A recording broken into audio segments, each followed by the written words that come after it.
Lori McDonald, de 41 años, padece diabetes. Una enfermedad que de manera imperceptible va consumiendo su cuerpo, acortando su vida. Lori nunca puede olvidar que tiene diabetes porque debe inyectarse insulina 4 veces al día para seguir viva. Cuando alguien padece diabetes, también se dice que tiene azúcar en la sangre. El azúcar en sangre o glucosa es el combustible que hace funcionar nuestro cuerpo. Inunda el torrente sanguíneo después de haber comido y recorre el cuerpo para que lo absorban nuestras hambrientas células. Sin embargo, la glucosa no puede pasar directamente de la sangre a las células. Para atravesar las membranas celulares, la glucosa necesita la ayuda de una hormona llamada insulina. Los diabéticos como Lori no producen insulina. Las células de su cuerpo no pueden conseguir la comida que necesitan de forma natural, y sin su inyección de insulina, Lori moriría. Pero la insulina artificial no es una cura, porque a diferencia de la insulina natural, no puede mantener el nivel de azúcar en sangre estable. Aunque compruebe sus niveles de azúcar 4 veces al día, Lori jamás estará completamente segura de tenerlo bajo control. Por la noche, mientras duerme, su cuerpo a veces se queda sin glucosa, privando al cerebro de su suministro de energía, y sin saberlo, Lori cae en coma. Mi diabetes está en un punto ya que no me doy cuenta de cuándo paso de estar dormida a inconsciente. Así que generalmente no sé cuándo voy a perder el conocimiento. Y es mi hijo quien me encuentra con convulsiones, o peor. Y acabo por despertarme en una ambulancia o en el hospital.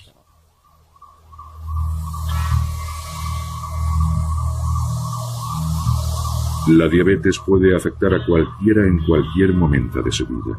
La mayoría de los diabéticos desarrollan esta patología en la edad adulta, pero entre el 5 y el 10% la padecen durante casi toda su vida. Caray, mira esta, mira. Sí, ahí todavía no era diabética. Mira qué pinta tan buena tenía eso. No solíamos comer dulces porque mi madre era diabética y tenía miedo de que, bueno, tú eres la única en la familia que padeces diabetes. Bueno, que padecías, pero por aquel entonces ya tenía miedo de que desarrollaras la enfermedad. Por eso no dejaba que comieras muchos dulces. Tenía 6 años cuando me diagnosticaron la enfermedad. Estaba en un picnic con mi madre y ella reconoció los síntomas al momento. Le pregunté por qué bebía tanto y me dijo que tenía sed. Así que enseguida me preocupé, porque ese es uno de los síntomas de la diabetes, beber mucho. Me asusté bastante. Al día siguiente me llamó el médico y me dijo que padecía diabetes del tipo 1, la peor. Me di una buena panzada a llorar, pero después me serené y, bueno, no quería que Lori notara que había llorado. Ella jamás me ha visto llorar.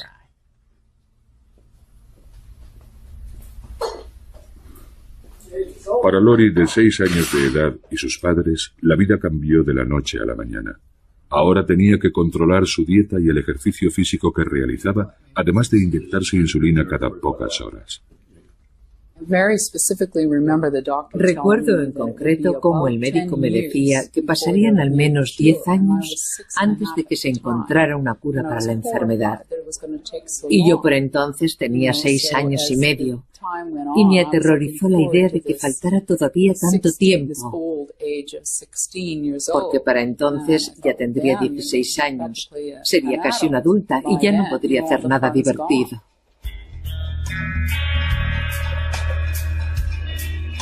La diabetes se está convirtiendo con gran rapidez en la enfermedad con mayor tasa de mortalidad del mundo.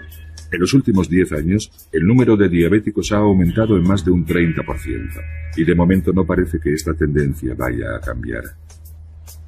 La principal causa de esta epidemia es el sobrepeso, un problema cada vez más común. Al engordar parece que nuestro cuerpo pierde la habilidad de controlar los niveles de glucosa en sangre. Así es como el 90% de los diabéticos desarrollan la enfermedad y se conoce como la diabetes tipo 2. Sin embargo, el caso de Lori es diferente. Como diabética de tipo 1, no produce nada de insulina. Su cuerpo, posiblemente como consecuencia de algún virus, acabó con todas las células del páncreas que producían insulina.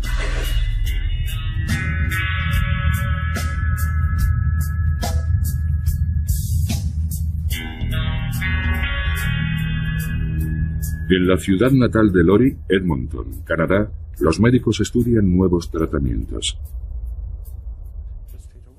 El doctor Edmond Ryan dirige la clínica universitaria para el tratamiento de la diabetes. Todos los días atiende a pacientes que sufren complicaciones debidas a la enfermedad. Es una enfermedad muy grave porque provoca muchas otras patologías. Una persona con diabetes tiene mayor riesgo de padecer problemas cardíacos y accidentes cerebrovasculares. También de sufrir enfermedades renales, ceguera, daños en los nervios que pueden desembocar en amputaciones, y todo esto sin olvidar otros problemas sexuales e intestinales. Las implicaciones y ramificaciones de la enfermedad son terribles. ¿Llevas un registro de tus niveles de azúcar? Sí. ¿Cada cuánto tiempo compruebas tus niveles? Para minimizar las posibles complicaciones, los diabéticos deben llevar un control estricto de sus niveles de glucosa en sangre y compaginar una dieta equilibrada y ejercicio regular con las inyecciones de insulina. Es un arte impreciso que requiere un compromiso total. Veo que por la noche lo tienes algo más alto. ¿Es por algo que comes? Hay que encontrar el equilibrio entre el ejercicio, que tiende a bajar el nivel de glucosa en sangre, la insulina que hay que inyectarse para bajar el nivel de azúcar y la comida que hay que ingerir que vuelve a subir los niveles de azúcar. Un enfermo de diabetes tiene que compaginar la dieta y el ejercicio con la insulina que se inyecta todos los días con cada comida. Esa es su lucha y es bastante dura. Hoy casi nadie recuerda lo que suponía padecer diabetes antes del descubrimiento de la insulina. Las salas de los hospitales estaban llenas de pacientes, muchos de ellos niños. Sus cuerpos se consumían en una larga agonía. Guardo un libro de texto de 1916 y en el apartado donde habla de la diabetes tipo 1, dice que el tratamiento es llevar al paciente al hospital y suministrarle solución fisiológica, es decir, suero. Con esto de 11 casos, 2 se recuperaban lo suficiente para redactar su testamento. Después morían igualmente. Aquel era el futuro de los enfermos en los años anteriores al descubrimiento de la insulina. El gran avance en el tratamiento de la diabetes se produjo en Toronto, Canadá, en 1921, cuando Frederick Banting y Charles Best consiguieron lo que muchos otros habían intentado sin éxito. Extrajeron insulina del páncreas de un perro. 8 cc's of extract given at 12 midnight. Al volver a inyectar esa insulina en perros diabéticos, casi todos volvían a la vida de forma milagrosa. It's a resurrection. Charlie! El descubrimiento de la insulina fue uno de los grandes logros médicos de la historia. De la noche a la mañana, los diabéticos conseguían escapar de una muerte segura. It isn't toxic after all, it works. Sin embargo, esta hormona no era la cura milagrosa que todos creyeron en un principio. La diabetes seguía matando, aunque no tan rápidamente.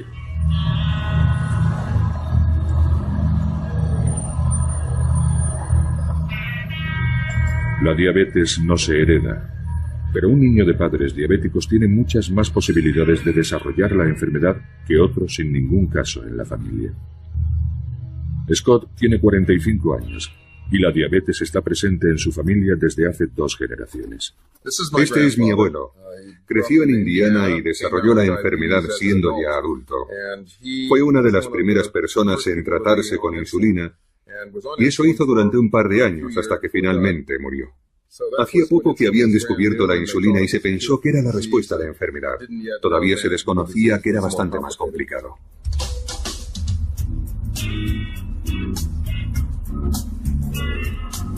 Me diagnosticaron diabetes cuando tenía 22 años. Iba camino de Luisiana para ver a un amigo.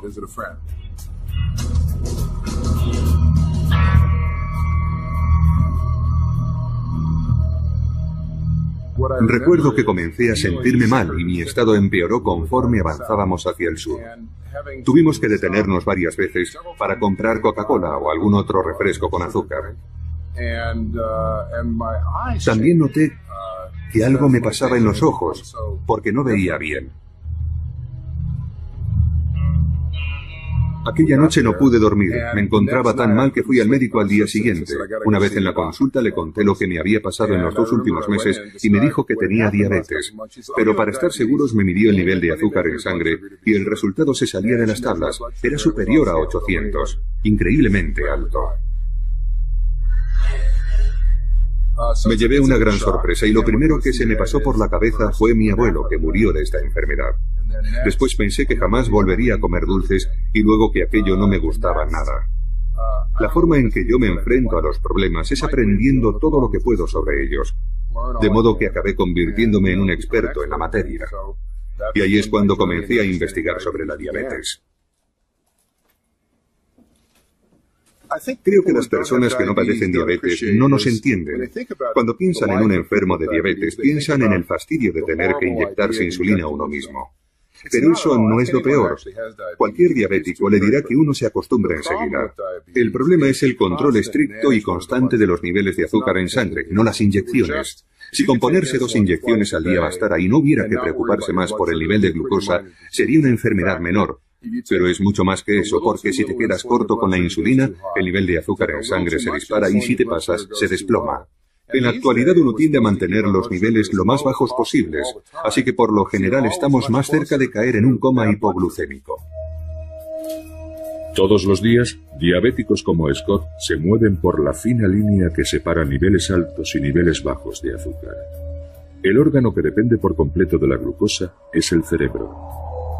Cuando el nivel de glucosa de Scott cae demasiado, su cerebro deja de funcionar y cae en un coma diabético. Pero tener un nivel alto de glucosa en sangre es igualmente peligroso para la salud de Scott. Deteriora su cuerpo silenciosamente y de forma gradual, corroyendo y dañando los vasos sanguíneos que alimentan órganos como los ojos, los riñones y el corazón.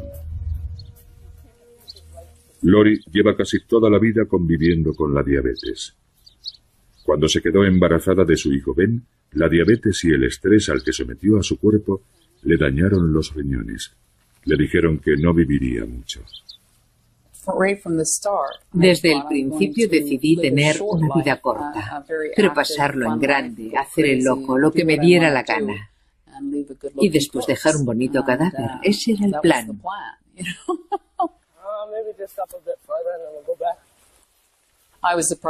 Me sorprendió llegar a los 30, la verdad. De todas formas, yo siempre le hablaba a mi hijo de mi situación. Intentaba prepararle para mi muerte. Quería que supiera la verdad y cómo cambiarían las cosas cuando yo faltase.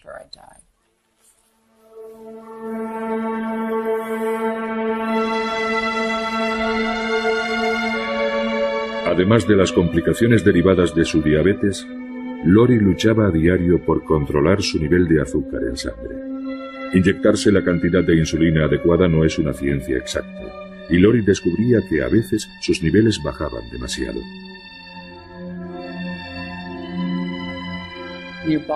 Al final el cuerpo se acostumbra a los altibajos de glucosa, así que no te das ni cuenta.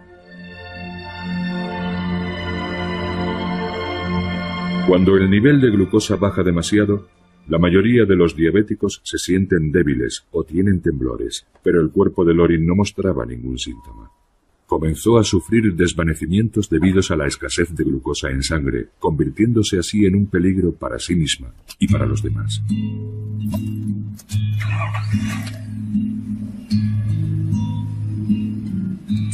Conducir es peligroso, porque nunca sé si estoy al 100%. A veces voy conduciendo por la carretera y comienzo a sentir que pierdo la concentración, que no veo bien, que tengo problemas para distinguir las líneas discontinuas.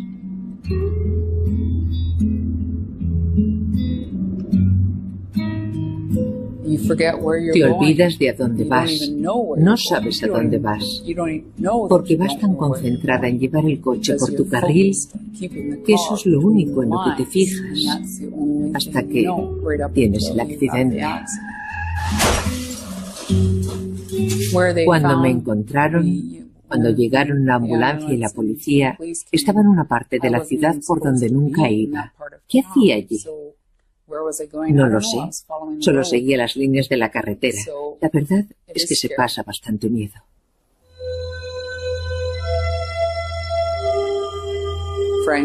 Sinceramente, yo ya no esperaba que encontrasen ningún remedio o cura para mí. Puede que sí para los diabéticos recién diagnosticados, pero no para mí.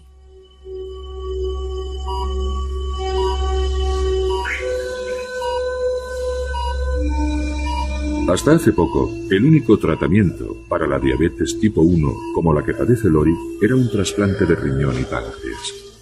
Si se encontraban órganos compatibles, los médicos reemplazarían sus riñones desgastados por la diabetes y el páncreas defectuoso. Pero los trasplantes de órganos son peligrosos y con frecuencia fallan. Así que los médicos investigan otros procedimientos que no requieran cirugía mayor y que algún día nos conduzcan a la cura.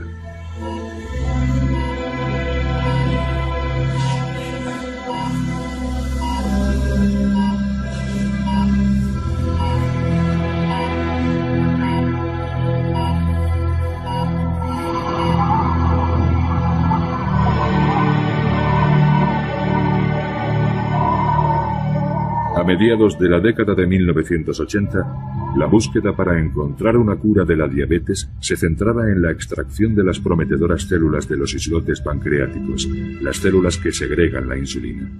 Hay más de 1 millón de islotes repartidos por todo el páncreas.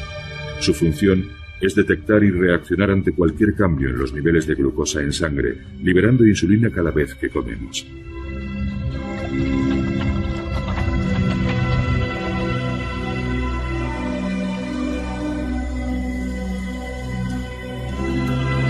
En la Universidad de Alberta, en Edmonton, el doctor James Shapiro pensó que las células de los islotes eran la clave para curar la diabetes. Shapiro es cirujano y ha realizado numerosos trasplantes de riñón y páncreas. Sin embargo, los riesgos de la cirugía le parecían excesivos. Además, estaba convencido de que el trasplante de los islotes era un procedimiento más seguro y eficaz. Cuando trasplantamos el páncreas, trasplantamos un órgano que tiene dos funciones. De todo el páncreas, solo el 1 o el 2% de sus células se dedican a producir insulina. El resto, el 99% restante, está compuesto por células que fabrican jugos digestivos que nos ayudan a digerir los alimentos. Así que si trasplantamos todo el órgano, el reto de la operación no reside tanto en unir todos los vasos sanguíneos, sino en lo que pasa después con esos jugos digestivos. Porque si se produce algún escape o filtración, pueden disolver los tejidos adyacentes y por eso el riesgo de infección es tan alto y las complicaciones que pueden surgir tras la operación tan numerosas. La idea de trasplantar solo los islotes en lugar de todo el páncreas es genial, porque es una forma de librarse de ese 99% de células que no necesitas y que comportan el mayor riesgo en una operación de ese tipo. Además, no hace falta realizar ninguna cirugía, solo necesitas una aguja para colocar las células en el lugar adecuado, así que se trata de una terapia muy atractiva.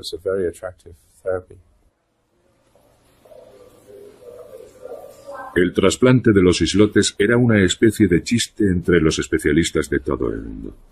Se había intentado centenares de veces, pero el porcentaje de éxito era de tan solo un 8%. James Shapiro pensó que podía mejorar esas estadísticas implantando más islotes y cambiando los fármacos que se utilizaban hasta entonces para evitar el rechazo. Sus pruebas demostraron que muchos de esos medicamentos eran tóxicos para las células de los islotes.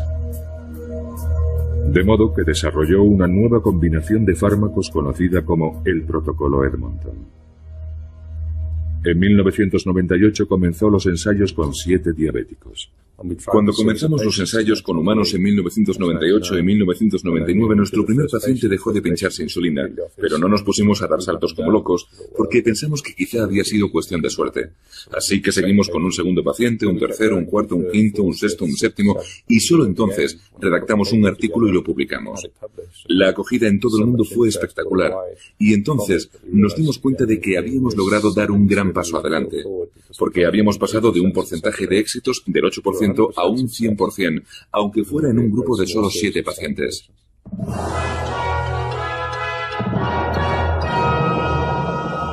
Gran avance en la lucha contra la diabetes. Investigadores canadienses han desarrollado un tratamiento para el tipo más duro de esta enfermedad mortal que podría eliminar la necesidad de inyectarse insulina. El protocolo de Edmonton era un gran adelanto. Por primera vez, pacientes como Lori tenían una verdadera oportunidad de liberarse de las ataduras de esta enfermedad. Cuando me enteré, me alegré mucho. Pero en realidad no pensé que fuera a funcionar. Porque, bueno, yo ya me había rendido. Así que no me lo tomé muy en serio.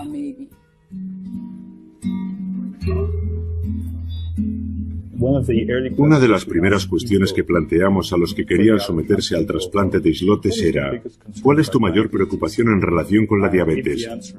Si su respuesta era: me da miedo irme a dormir porque no sé si volvería a despertarme, o me da miedo conducir, o me da miedo quedarme solo con mis hijos porque no me fío de mí.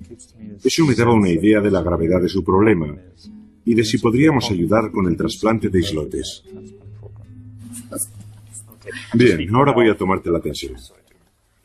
El trasplante Edmonton es solo una opción para aquellos que padecen una diabetes severa. Los pacientes deben evaluar si el peligro de su diabetes supera al del trasplante, o más concretamente al del cóctel de medicamentos contra el rechazo que tendrán que tomar después de la operación. Un poco alta, ¿no? Aunque podemos conseguir liberarlos de la insulina y proporcionarles un buen control de los niveles de glucosa en sangre, eso tiene un precio. Y lo pagan al tomar fármacos inmunosupresores y al asumir el riesgo de la intervención. Por eso es muy importante que los pacientes comprendan lo que hay en juego, que no se trata de una simple cura de la diabetes. No es una cura todavía porque cambian la insulina por los inmunosupresores. Si la diabetes es grave, quizá les merezca la pena. Y es entonces cuando nos ponemos manos a la obra. Me daba igual cuáles fueran los efectos secundarios, si me proporcionaba un control fiable al 100%, si recuperaba mi vida. ¿Cómo me podían importar los efectos secundarios? Lo que quiero decir es que no importa cuál sea el coste o a qué debas renunciar, porque recuperar el control de tu vida es algo que no tiene precio.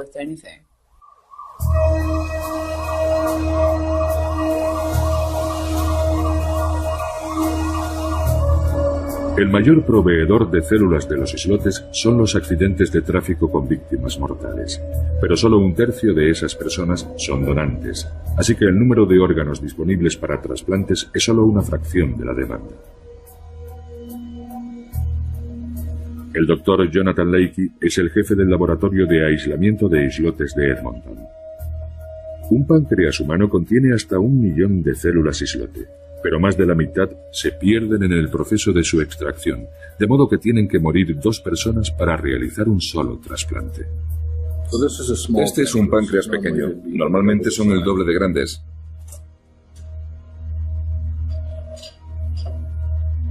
Son muchos los factores a tener en cuenta a la hora de extraer los islotes del páncreas de un donante. Por ejemplo, la edad del donante, la causa de su muerte, cuánto tiempo ha tardado en llegar el órgano hasta nosotros, aquí en Edmonton. Cuando comenzamos el proceso de extracción, el órgano pesa aproximadamente entre 100 y 150 gramos. Durante el proceso, le quitamos el tejido disuelto, que se ha convertido en una especie de sopa, y luego limpiamos la porción que contiene los islotes.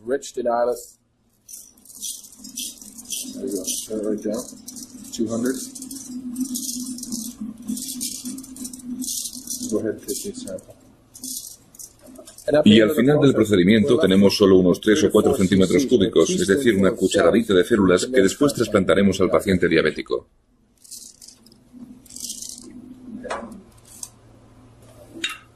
El proceso de extracción de los islotes dura unas 8 horas. El Dr. Leakey toma muestras de células constantemente para saber cuál es el momento óptimo para su extracción.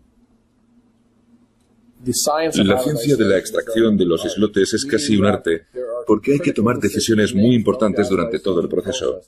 Y aquí la experiencia y el saber hacer desempeñan una función crucial. Si tomas la decisión equivocada o lo haces demasiado tarde, entonces los islotes se disocian o se separan en células individuales. Y las células sencillas no funcionan. Necesitamos extraer el islote como una unidad.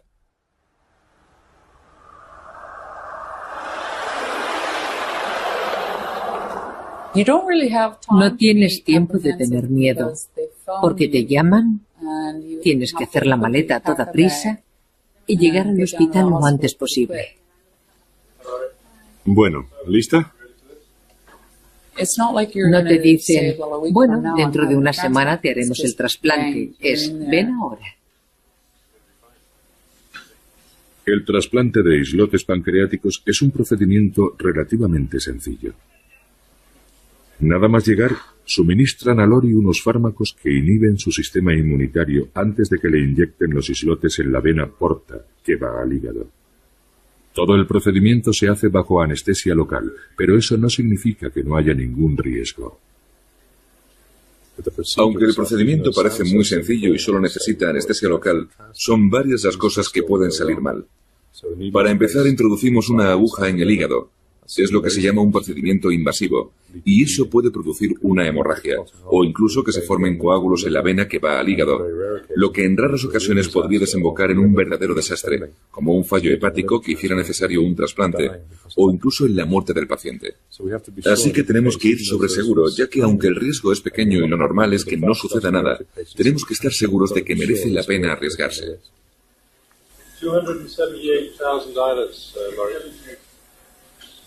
Los islotes fluyen con la sangre hasta llegar al hígado y después se alojan en su vena más pequeña.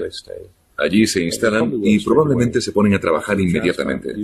Después del trasplante, el paciente no necesitará insulina de inmediato y su nivel de glucosa en sangre bajará a niveles normales. Por eso creo que los islotes funcionan nada más implantarse. También creo que con el paso del tiempo mejora su rendimiento, lo que sucede unos días después de la intervención. De hecho, surgen nuevos vasos sanguíneos alrededor de los islotes y así pueden reaccionar ante el nivel de azúcar en sangre con más eficacia. Lo que temes es que no funcione. Tienes miedo de que no salga como esperas, porque es un milagro. Y los milagros, como las hadas madrinas y ese tipo de cosas, no son muy habituales. Tenía miedo de que estallara la burbuja. Lori había vivido con diabetes más de 30 años, pero tan solo unos días después de su trasplante de islotes, la enfermedad desapareció. Su vida cambió. Comenzó a machacarse en el gimnasio, pero tras años conviviendo con la diabetes, seguía siendo muy cauta con la comida. No estaba del todo convencida de que sus nuevos islotes pancreáticos fueran el milagro que todos esperaban. Después del trasplante estaba bastante aprensiva y ponía mucho cuidado en lo que comía. Entonces me explicaron que tenía que dar trabajo a las células para hacerlas funcionar. Así que de repente no solo podía comer, sino que debía comer. Comencé con algunas cosas y vimos que las células funcionaban bien. Según parece, con el tiempo maduran y su rendimiento mejora. Los nuevos islotes de Lori no son una cura.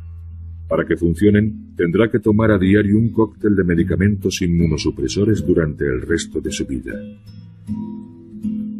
Evitan que su cuerpo mate a las células de los islotes, pero también reducen su habilidad para luchar contra infecciones comunes. Antes no solía acatarrarme, no cogía ni la gripe, pero el verano pasado me resfrié, la cosa se complicó y acabó convirtiéndose en una pequeña neumonía. Nunca había tenido neumonía antes, así que estoy segura de que se debe a los inmunosupresores que tomo. Como ya dije, este tratamiento tiene un coste. Y los fármacos para evitar el rechazo, bueno, en realidad cualquier cosa que interfiera con el sistema inmunitario siempre se cobra su precio. Se reduce el peligro de rechazo, pero aumenta el de infecciones, que en casos extremos pueden ser mortales. Y también aumenta las probabilidades de padecer cáncer, sobre todo ciertos tipos de cáncer de piel, pero también de los nódulos linfáticos, como por ejemplo el linfoma. Debido a los riesgos asociados a los fármacos contra el rechazo, solo se ofrece este tipo de trasplante a pacientes con diabetes tipo 1. Para la mayoría de los diabéticos, el camino hacia una cura sigue siendo dolorosamente lento. Desde el descubrimiento de la insulina en 1921, el mayor avance ha sido la creciente facilidad con la que los diabéticos pueden controlar sus niveles de glucosa en sangre. Antes tenía que ir al médico para que me dieran el nivel de azúcar. Allí tenían una máquina que tardaba 10 minutos en darte el resultado. Ahora lo hago yo mismo en casa y en solo 5 segundos, e igual que yo, todos los enfermos de diabetes. Y a más información, más fácil resulta controlar los niveles de glucosa. Ese ha sido el mayor cambio. Pero al final, hasta que no inventen una forma automática de liberar insulina, algún sistema que compruebe los niveles de azúcar y libere insulina cuando sea necesario, no habrá cura. Esa es la cura que necesitamos. Porque si tu vida depende de estar midiéndote el azúcar constantemente y de calcular cuánta insulina necesitas, todo eso acaba convirtiéndose en el centro de tu existencia. Y nos gustaría vivir como los que no tienen diabetes. Nos gustaría que nuestros páncreas generasen insulina sin tener que pensar en ello.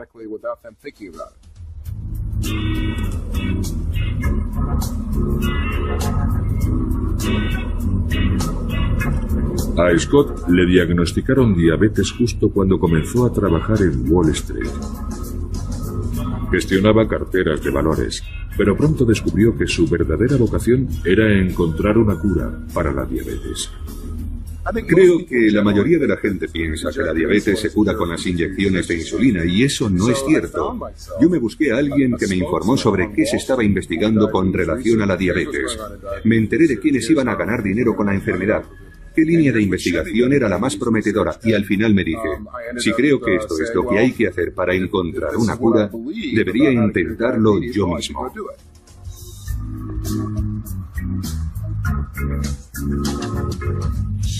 Scott ha pasado los últimos 15 años buscando una cura. Su empresa, Islet Seed Medical, trabaja en un páncreas artificial donde los islotes se puedan trasplantar sin utilizar fármacos para suprimir el sistema inmunológico. Este es un modelo del páncreas artificial, la lámina o membrana de islotes. Como pueden ver, es del tamaño de una tarjeta de visita y es muy fina. Su grosor es la tercera parte de 1 milímetro. Las células de los islotes están en su parte central. Cuando se implante la lámina en el cuerpo de un diabético, debe situarse en el hígado y, como pueden ver, se parece a ponerse una lente de contacto. Luego se dan unos puntos de sutura en las esquinas para fijarlo bien y funcionará durante meses y años, liberando insulina cuando sea necesario. La lámina cubre por completo las células de los islotes. De esa manera evita que los glóbulos blancos las destruyan, al mismo tiempo que permite su funcionamiento. Porque los nutrientes pasan a través de la lámina procedentes del hígado y la insulina hace lo propio en sentido contrario, controlando así el nivel de glucosa en sangre.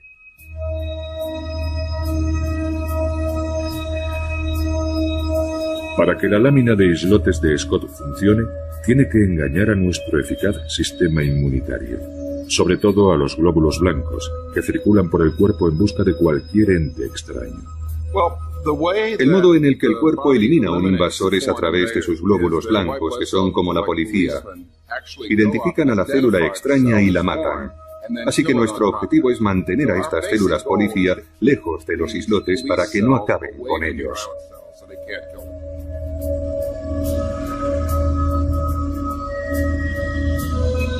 Si los glóbulos blancos detectan una sola célula de los islotes, matarán también a todas las que haya a su alrededor. Así que los islotes tienen que estar perfectamente aislados. Sin embargo, no solo los islotes deben eludir la presencia policial.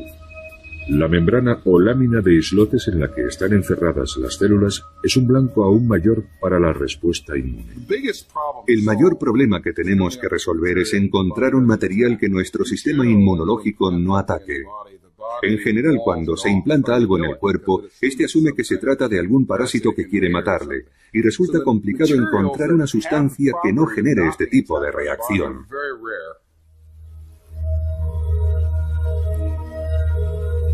Afortunadamente para Scott, hay un material de origen natural que elude sin problemas las defensas del cuerpo. Una sustancia muy refinada que se obtiene de unas algas y se llama alginato. Es un milagro que algo así exista. No lo entiendo, pero lo cierto es que se trata de una sustancia que el cuerpo no identifica como extraña y por lo tanto no ataca. Y no es algo que hayamos inventado nosotros, sino que se encuentra en la naturaleza y resulta bastante asombroso que además esté presente en las algas. Se le puede dar forma de cápsula o lámina, se coloca dentro del cuerpo y en un periodo de varios años no produce rechazo, así que es ideal para nuestros propósitos. Scott ha estado probando este tipo de lámina con el equipo de trasplantes de Edmonton. Esperan que sea el próximo gran avance en la lucha contra la diabetes y haga posible los trasplantes de islotes humanos sin necesidad de medicamentos contra el rechazo. ¿Estos son los experimentos con ratones? Sí, estos son los ratones. Algunos llevan el implante de la lámina con los islotes de ratón y tras la intervención, estos animales pasan de ser diabéticos a no padecer la enfermedad. Muy bien. Hace más o menos un año demostramos que estas láminas implantadas en animales grandes, pasados 2 meses estaban tan limpias como cuando las colocamos. Para los que trabajan en este campo es un resultado sorprendente y maravilloso. Hemos llegado a un punto en el que si la lámina de islotes no funciona será porque hemos pasado por alto algún detalle. Es posible, claro, pero creemos que este sistema estará listo y funcionando dentro de 1 o 2 años.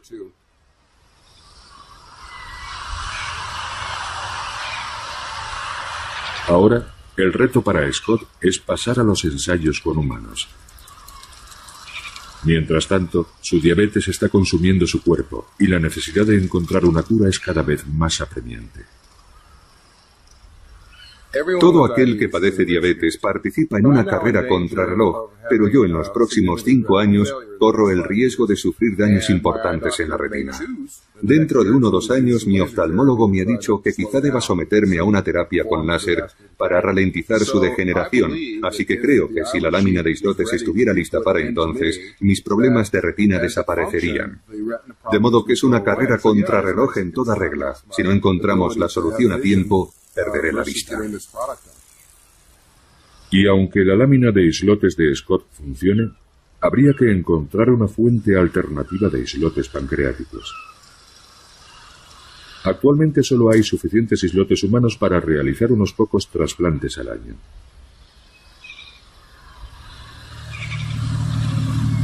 Sin embargo, al otro lado del mundo, un médico investiga un controvertido tratamiento que quizás sea la clave para la cura.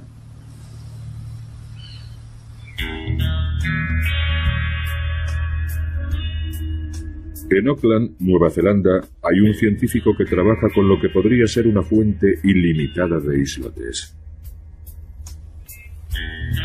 El profesor Bob Elliott trata casos de diabetes desde la década de 1960. En los primeros años de su investigación, decidió que tenía que haber una solución mejor que la insulina. Mi madre padecía diabetes y cuando me uní al grupo de investigación, mi viejo profesor escocés me dijo: si quieres dedicarte a esto, elige algo que realmente te interese. Eso te ayudará a avanzar en la dirección adecuada. Así que elegí la diabetes. Enseguida llegué a la conclusión de que si el problema radicaba en la falta de células que fabrican la insulina, ¿por qué no sustituirlas? Para responder a la pregunta de qué puede sustituir a las células de los islotes, Bob Elliott acudió a una antigua técnica. En la década de 1920, tras el hallazgo de la insulina, los médicos descubrieron que disponían de un suministro ilimitado de la hormona para tratar a todos los diabéticos. Su solución fue extraer la insulina de los animales, sobre todo del páncreas de los cerdos. Si durante 60 años la insulina que se inyectaban los diabéticos procedía del cerdo y no se habían observado efectos secundarios, Bob Elliott se dijo: ¿por qué no trasplantar los islotes de los cerdos? Se trata de una idea bastante antigua. De hecho, el primer intento de curar la diabetes se realizó en 1896, cuando se intentó trasplantar un páncreas de perro a un diabético humano. Por supuesto no funcionó, porque el problema con los animales, con las células de los animales, es que el rechazo está garantizado y se produce en tan solo unos minutos. Este rechazo se debe a las diferencias biológicas entre animales y seres humanos. Nuestro cuerpo reconoce inmediatamente el órgano extraño y lo rechaza. Sin embargo, Elliot sabía que la insulina de los cerdos era casi idéntica a la humana, y pensó que si lograba proteger los islotes de cerdo de nuestro sistema inmunitario, quizá el trasplante fuera viable. Los niveles de glucosa en sangre de un cerdo son los mismos que en los humanos, y eso es bueno, porque, no funcionaría en un pájaro porque sus niveles de glucosa son distintos. Y lo mismo ocurre con las ovejas, por ejemplo. Los cerdos se parecen mucho a los seres humanos en ese sentido, de ahí que los escogieran. El primer problema con que se encontraron fue que resultaba muy complicado extraer las células productoras de insulina del páncreas de un ejemplar adulto. Así que el gran avance se produjo cuando decidimos olvidarnos de los cerdos adultos y nos concentramos en los ejemplares más jóvenes.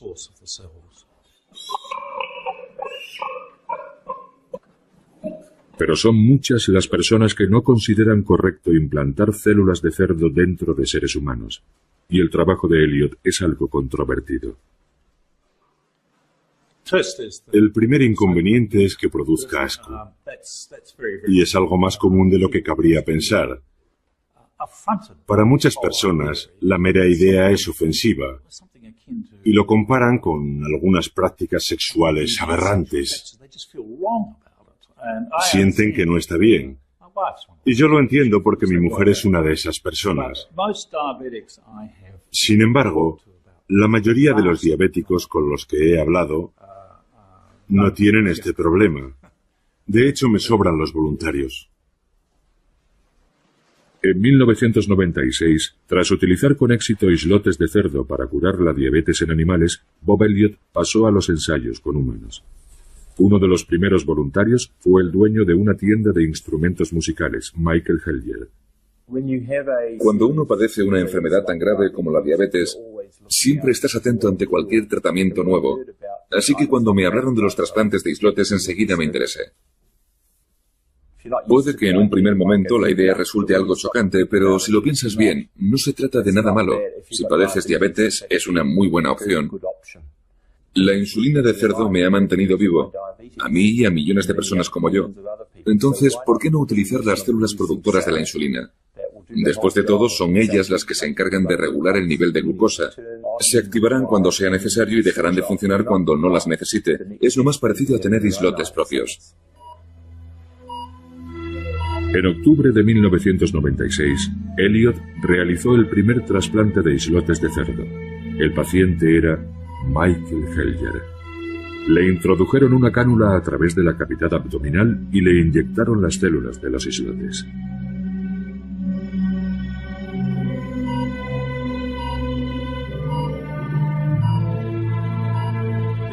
La cavidad abdominal tiene vasos sanguíneos muy cerca de la superficie de los intestinos y el hígado, lo que proporciona una buena oxigenación para estas células en un área bastante grande.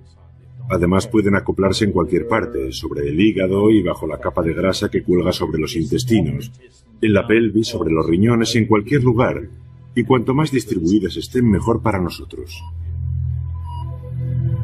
Para evitar el rechazo, las células de cerdo están encapsuladas en alginato. Implantaron un número reducido de células que, según sus cálculos, producirían un tercio de la insulina que Michael necesitaba. Se parecían a las bolitas blancas de un plato de ñoqui. Eran unas esferas de color blanco muy pequeñas. No empezaron a funcionar hasta 2 semanas después, pero cuando se activaron me proporcionaron el 30% de la insulina que necesitaba. Quizá parezca poca cosa después de todas las molestias que soporté, pero le diré que disminuir la cantidad de insulina que tengo que inyectarme en un porcentaje tan alto reduce mucho las probabilidades de caer en un coma hipoglucémico.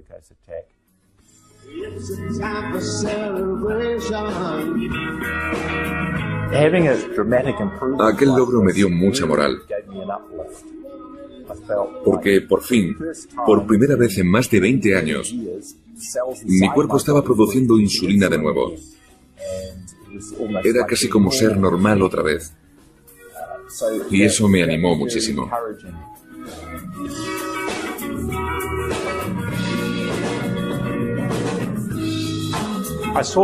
Vi en los dos pacientes que habíamos tratado un gran cambio.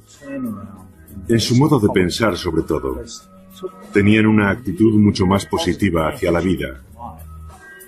Por ejemplo, los dos se casaron un año después de los trasplantes. Y creo que esa es una señal inequívoca de que se tiene esperanza en el futuro. Durante 2 años, los islotes de cerdo proporcionaron a Michael el 30% de su insulina, pero se fueron desgastando gradualmente y ahora ha vuelto a inyectarse la dosis normal. En primer lugar, no le implantamos suficientes células, no sabíamos cuántas serían necesarias, así que pensamos en un número y lo dividimos por 3. Fuimos muy cautos, no queríamos implantar demasiadas células en el primer experimento. De hecho, era la primera vez que se hacía en el mundo, así que fuimos con mucho cuidado. Las células trasplantadas tuvieron que trabajar muy duro, no descansaron. Y sabemos que las células que no dejan de producir insulina día y noche, sin periodos de descanso, se desgastan rápidamente. Bob ha pasado los últimos 5 años mejorando su técnica de trasplante de islotes de cerdo. Sin embargo, el gobierno de Nueva Zelanda, temiendo el contagio de un virus del cerdo al ser humano, ha suspendido los ensayos clínicos.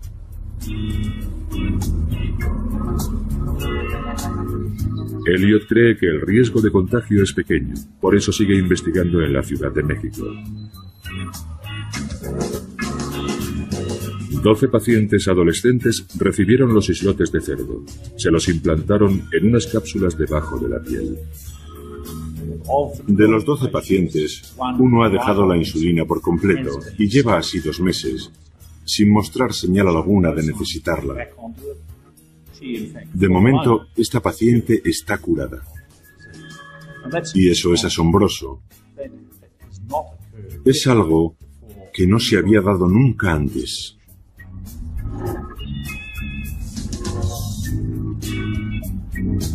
Bob Elliot todavía no ha dado con la cura. Nadie sabe durante cuánto tiempo funcionarán las células de cerdo, y son necesarios más ensayos para mejorar el porcentaje de éxitos. Actualmente es de 1 entre 12. Para Lori McDonald, el trasplante de islotes humanos le ha cambiado la vida. 18 meses después, se siente mejor que nunca, y sus nuevas células siguen proporcionándole la insulina que necesita. Vivir con miedo no es vivir. Y yo ahora me estoy resarciendo de todo el tiempo perdido. Después de más de 1 año sin pincharme y sin tener desvanecimientos de ningún tipo, por fin estoy disfrutando de la vida. Es increíble y sería incapaz de darle un valor, de ponerle una cifra. Pero es como estar de vacaciones de la diabetes. Los pacientes lo llaman cura, pero en realidad no es una cura, porque no vale para cualquier enfermo de diabetes. Lo que sí proporciona a todos es esperanza, porque ven a diabéticos como ellos que han sufrido una intervención menor, que se han librado de las inyecciones de insulina por completo y que además permanecen así durante más de 2 años. De modo que es un gran paso adelante y nos llena de esperanza a todos.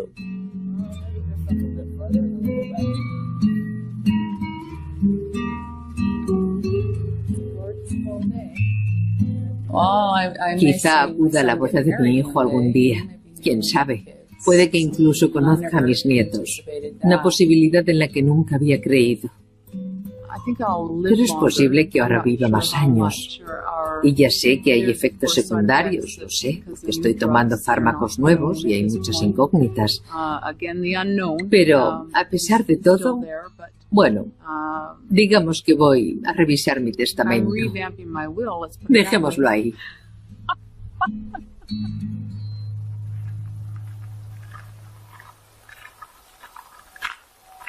Es demasiado pronto para saber cuánto durarán los islotes de Lori, pero el suyo es uno de los primeros casos en los que la enfermedad ha remitido. Gracias a su trasplante, ahora otros diabéticos como Scott King ven su curación un poco más cerca. Y quizá pronto haya un tratamiento disponible para muchos más. Tengo mucha fe en que Dios va a curar la diabetes muy pronto. Pero esa fe va unida a algo que es lo que la mantiene con vida. Y ese algo es mi trabajo. Nuestra lucha por encontrar la cura para la diabetes. Y da igual quién dé con ella, lo importante es que va a pasar. Vamos a vivir tiempos muy interesantes en este campo de investigación porque estamos muy cerca, tenemos las herramientas y el momento ha llegado. Si logramos unir todas las piezas, tendremos una cura disponible para todo el mundo. Edad y sus padres, la vida cambió de la noche a la mañana. Ahora tenía que controlar su dieta y el ejercicio físico que realizaba, además de inyectarse insulina cada pocas horas. Recuerdo en concreto cómo el médico me decía que pasarían al menos 10 años antes de que se encontrara una cura para la enfermedad. Y yo por entonces tenía 6 años y medio. Y me aterrorizó la idea de que faltara todavía tanto tiempo, porque para entonces ya tendría 16 años, sería casi una adulta y ya no podría hacer nada divertido.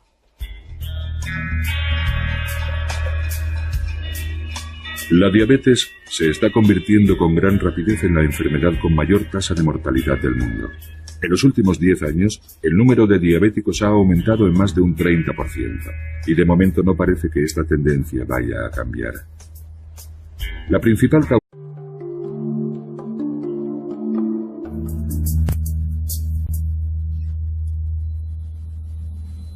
Lori McDonald, de 41 años, padece diabetes. Una enfermedad que de manera imperceptible va consumiendo su cuerpo, acortando su vida. Lori nunca puede olvidar que tiene diabetes porque debe inyectarse insulina 4 veces al día para seguir viva. Cuando alguien padece diabetes, también se dice que tiene azúcar en la sangre. El azúcar en sangre o glucosa es el combustible que hace funcionar nuestro cuerpo. Inunda el torrente sanguíneo después de haber comido y recorre el cuerpo para que lo absorban nuestras hambrientas células. Sin embargo, la glucosa no puede pasar directamente de la sangre a las células. Para atravesar las membranas celulares, la glucosa necesita la ayuda de una hormona llamada insulina. Por eso no dejaba que comieras muchos dulces. Tenía 6 años cuando me diagnosticaron la enfermedad. Estaba en un picnic con mi madre y ella reconoció los síntomas al momento. Le pregunté por qué bebía tanto y me dijo que tenía sed. Así que enseguida me preocupé, porque ese es uno de los síntomas de la diabetes, beber mucho. Me asusté bastante. Al día siguiente me llamó el médico y me dijo que padecía diabetes del tipo 1, la peor. Me di una buena panzada a llorar, pero después me serené y, bueno, no quería que Lori notara que había llorado. Ella jamás me ha visto llorar.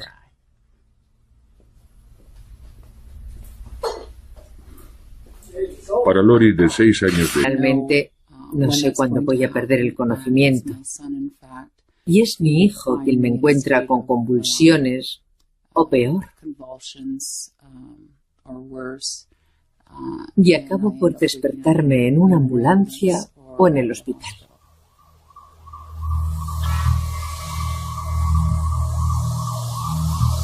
La diabetes puede afectar a cualquiera en cualquier momento de su vida. La mayoría de los diabéticos desarrollan esta patología en la edad adulta, pero entre el 5 y el 10% la padecen durante casi toda su vida. Caray, mira esta, mira. Sí, ahí todavía no era diabética. Mira qué pinta tan buena tenía eso. No solíamos comer dulces porque mi madre era diabética y tenía miedo de que, bueno, tú eres la única en la familia que padeces diabetes. Bueno, que padecías, pero por aquel entonces ya tenía miedo de que desarrollaras la enfermedad. Los diabéticos como Lori no producen insulina. Las células de su cuerpo no pueden conseguir la comida que necesitan de forma natural, y sin su inyección de insulina, Lori moriría. Pero la insulina artificial no es una cura, porque a diferencia de la insulina natural, no puede mantener el nivel de azúcar en sangre estable. Aunque compruebe sus niveles de azúcar 4 veces al día, Lori jamás estará completamente segura de tenerlo bajo control. Por la noche, mientras duerme, su cuerpo a veces se queda sin glucosa, privando al cerebro de su suministro de energía, y sin saberlo, Lori cae en coma. Mi diabetes está en un punto ya que no me doy cuenta de cuándo paso de estar dormida a inconsciente. Así que generalmente